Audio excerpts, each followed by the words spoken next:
The true cost of human protection.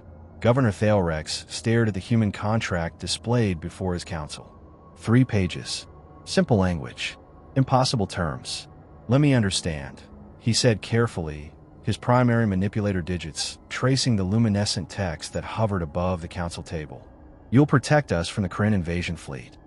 Ambassador Sarah Okafor nodded, her dark eyes unwavering in the chamber's violet-tinted light. She sat perfectly still, a contrast to the nervous chittering and antenna-twitching of the Velkari council members around her. Completely. They won't touch your world. And in exchange, read Section 7. Thalrex's hands trembled as he scrolled through the document, his secondary eyes scanning ahead while his primary ones reread each clause, hoping he'd misunderstood. The translation was flawless. Humans had spent considerable resources ensuring their meaning was crystal clear in all 247 Velkari dialects. There could be no confusion, no misinterpretation, no convenient misunderstanding to hide behind later. Permanent human military presence. Human oversight of all planetary defense decisions. Mandatory economic integration. Cultural exchange programs. He looked up, his head crest flushing the deep purple of distress. You're asking us to surrender our sovereignty. No, Sarah corrected quietly, leaning forward just slightly. We're asking you to survive. The council chamber erupted. 17 voices rose in overlapping waves of clicking, whistling protest. Delegate Martian stood so abruptly her chair scraped against the polished stone floor, antennae quivering with rage. This is colonization, disguised as protection. We've studied your Earth histories, Ambassador. We know what your species does to those you claim to help. It's insurance, Sarah replied evenly, seemingly unbothered by the accusation. We've done this 47 times. Every protected species still exists. Can your enemies say the same? The question hung in the air like a blade. Thalrex felt the weight of it settling on his shoulders, joining the crushing responsibility he'd carried since the first Kryn Scout ships had been detected at the edge of their system 3 months ago. 3 months of panic. 3 months of desperate diplomatic outreach. 3 months of watching his world's slim defenses prove laughably inadequate against even preliminary scans of Kryn military capability. The Kryn will be here in 6 days, he said quietly, and the chamber fell silent. 5, actually. Sarah's correction was matter-of-fact, almost gentle. We updated the projections this morning. Their advanced fleet is moving faster than your astronomers predicted. They've cut their deceleration curve. They're not interested in orbital bombardment or strategic strikes. They're coming in hard and fast. She slid another document across the table, this one sealed with a red holographic warning. This is what they did to the Veltorian homeworld. 3 billion dead in 8 hours. No survivors. The planet's still burning. Thalrex's hand shook as he broke the seal. The images materialized above the table. Satellite footage from human reconnaissance drones that had arrived too late to do anything but witness. He saw cities that had stood for 10,000 years reduced to glass craters. He saw oceans boiling. He saw the distinctive mushroom clouds of atmospheric ignition, where the Kryn had weaponized the very air against those who breathed it. He looked away, but not before his youngest council member, Felnara, made a sound of pure anguish. She'd had Veltorian friends, he remembered. Exchange students, artists, musicians, all dead now, burned to atoms or suffocated when their planet's atmosphere turned to poison. You have options, Sarah continued, and her tone carried something that might have been sympathy. It was hard to tell with humans. Their faces were so strangely mobile, so difficult to read. The Kryn offers simple terms, complete extermination. They don't negotiate, they don't take prisoners, and they don't leave witnesses. Total genocide is their opening position and their final offer. We know this.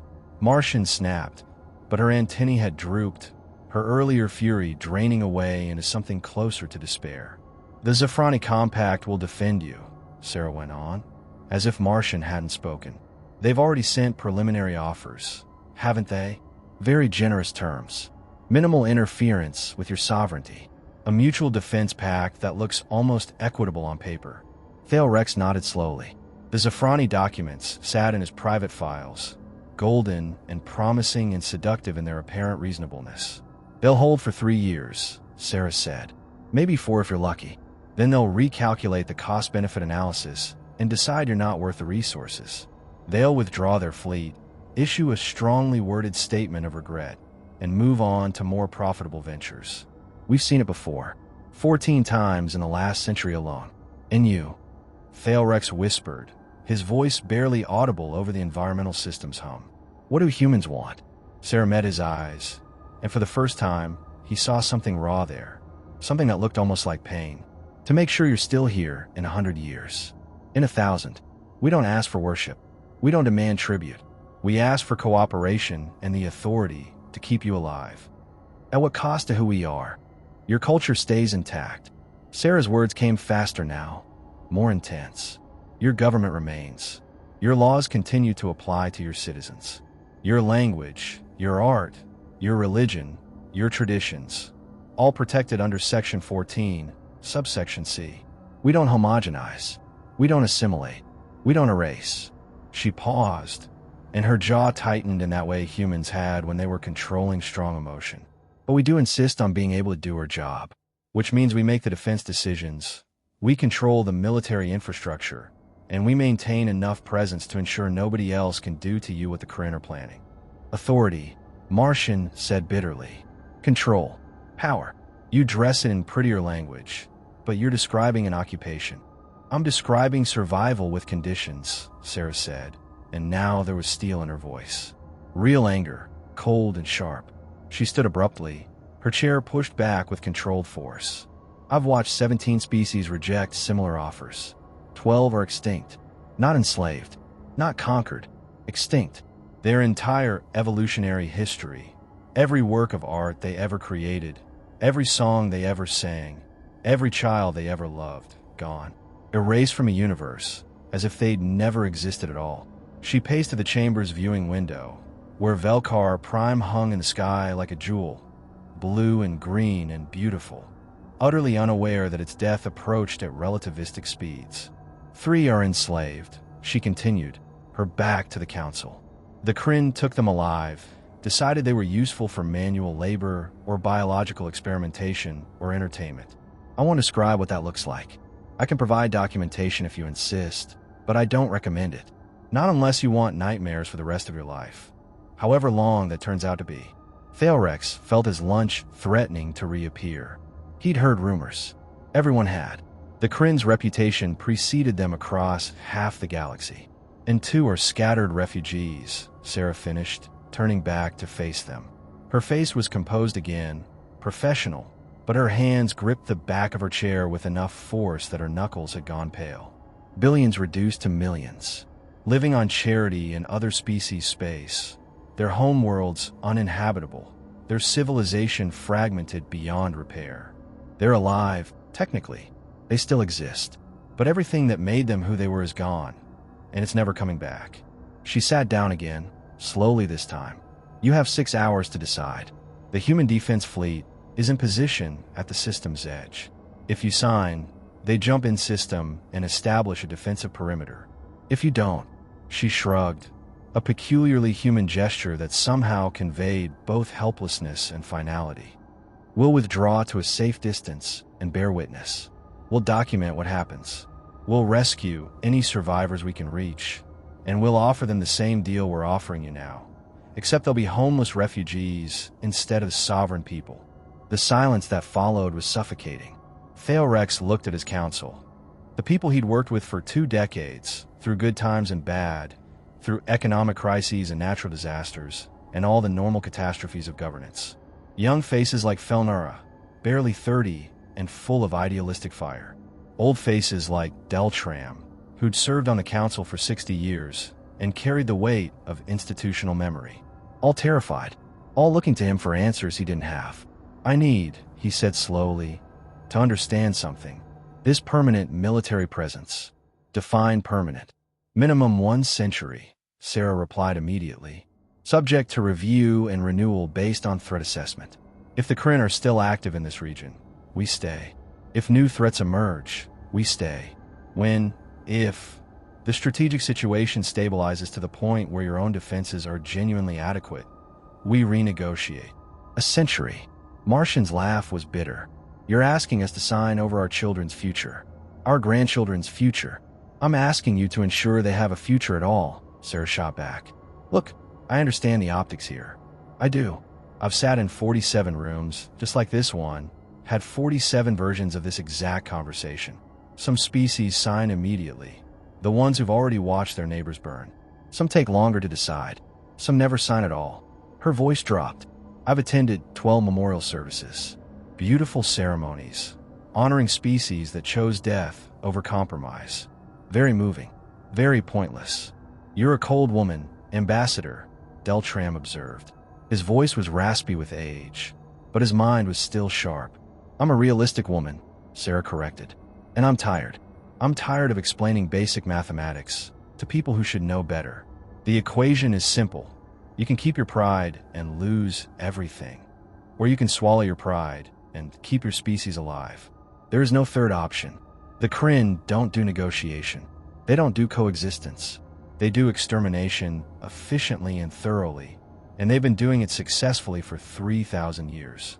Felnara spoke up for the first time, her voice small and young and frightened. Why do you do this? Why do humans care what happens to us? Sarah's expression softened slightly. Complicated question. Short answer. Because someone has to. Because the galaxy is full of predators and prey, and we decided a long time ago that we'd rather be guardians. Longer answer involves human psychology, human history, and several philosophical arguments about moral obligation that I don't have time to get into right now. Your species hasn't even achieved full galactic presence, Martian argued. You've been spacefaring for less than 2 centuries. How dare you presume to protect civilizations 10 times your age? Because age doesn't matter when you're dead, Sarah said bluntly. The Veltorians had 12,000 years of recorded history. The Kryn burn it all in an afternoon. Seniority means nothing. Survival is the only metric that counts. Thailrex pulled up the contract again, forcing himself to read through the details. Section 7, the sovereignty clauses. Section 9, economic integration. Humans would have preferential trade status, access to resources, infrastructure rights. Section 12, cultural exchange, mandatory human language education, joint research initiatives, exchange programs. Section 14, the protection Sarah had mentioned. Section 19, dispute resolution procedures. Section 23, termination clauses, conditions under which the agreement could be dissolved, all of them essentially variants on when humans decide you don't need protection anymore. This Section 9, he said, the economic terms. You're asking for significant resource access. Defense isn't cheap, Sarah acknowledged. The fleet protecting you, right now, costs more to operate than your planet's entire GDP. We don't ask you to pay for it directly. You couldn't afford to. But we do ask for fair trade terms, resource development rights, and economic integration that makes protection sustainable long-term. You're asking to extract our resources. We're asking to develop them jointly, with fair market prices and profit-sharing arrangements detailed in subsection 9C. Your economy grows, ours grows, everyone benefits. It's not extraction, it's partnership. Partnership implies equality, Martian muttered. Partnership implies mutual benefit, Sarah corrected. Equality is a fiction in a universe where power matters. We have the military strength to protect you. You have resources and knowledge and culture worth protecting. We combine those assets for mutual gain. That's not equality, no, but it's honest, and it works. Thailrex scrolled further. In this cultural exchange, you want our children educated in human institutions. We want cultural understanding to flow both directions, Sarah said. Yes, we insist on human language education, basic interstellar common sense when we're providing your defense. And yes, we encourage student exchanges, joint research, cultural events. We've learned from experience that integration reduces friction, builds trust, creates bonds that make the partnership stronger. She leaned forward. Your children will still be Velcari. They'll still learn your history, speak your language, practice your customs. They'll just also understand humanity, which, given that humans will be responsible for keeping them alive, seems reasonable. Deltram spoke again, his aged voice carrying authority. Ambassador, I've been alive long enough to see patterns. I've studied your Earth history, your own internal conflicts, your colonization of indigenous peoples, your empires and conquests. Why should we trust that you've changed? That you won't do to us what you've done to each other? Sarah didn't flinch. Because we learned. Because we paid for those lessons in blood and guilt and centuries of consequences. Because we wrote those mistakes into our fundamental laws and said never again. Are we perfect? No. Do we still make mistakes? Absolutely. But we've never, not once in 47 protectorate agreements, broken our word. Every species we've protected still exists. Every culture we've promised to preserve is still alive. Our track record speaks for itself. 47 species, Thalrex said quietly. That's a lot of power concentrated in human hands. It is, Sarah agreed simply. And that concerns you, as it should. Nobody should be comfortable with that much power asymmetry. But the alternative is letting the Kryn have that power, and they use it very differently. The chamber fell silent again. Thalrex could hear the soft clicking of his own nervous system, the rapid beat of his dual hearts. 5 days. 5 days until the Kryn arrived with their extinction machines and their absolute certainty that the universe belonged to the strong. Can we? Felnara started, then stopped, gathering courage. Can we see it? The human fleet. Sarah nodded and pulled out a small device. She interfaced with the chamber's display systems, and suddenly the view screen lit up with tactical data. Ships, hundreds of them, holding position in perfect formation at the system's edge. Dreadnoughts bristling with weapons Thalrex couldn't even identify. Carrier groups, support vessels, a war machine of staggering scope, all pointed at his world like a gun that could fire either salvation or conquest. 17 battle groups, Sarah said quietly. The 3rd Defense Fleet, under Admiral Chun. 40,000 personnel. Enough firepower to glass a continent or stop a Kryn invasion cold. Your choice which they do. That's not a choice. Martian whispered, all her earlier defiance gone. That's a threat. No, Sarah said, and now she sounded tired, genuinely exhausted. That's reality. We didn't create the situation where you need protection. The Kryn did. We're just offering to be the ones who provide it, on terms that let you survive with your identity intact. She stood again, gathering her materials. 6 hours. Probably less, if I'm being honest. Your long-range sensors should start picking up Kryn energy signatures within the next 4 hours. Once they're close enough to detect your defensive preparations, they'll accelerate further. You'll have maybe 8 hours of warning before they're in bombardment range. She walked toward the chamber door, then paused. For what it's worth, Governor Thalrex, I hope you sign. I've read about your species. Your literature is beautiful. Your mathematical contributions are significant.